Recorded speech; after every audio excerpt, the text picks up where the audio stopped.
Welkom by ons video oor die belangrikheid van brondokumente in sake transaksies te verstaan.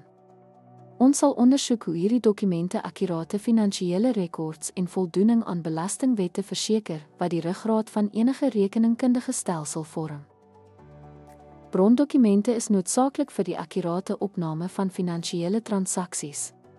Hulle sluit fakture vir verkope en aankope, kwitansies as bewys van betaling en kredietnotas vir terugbesorgde goedere of nodige aanpassings in. Bankstate is nog 'n belangrike tipe brondokument.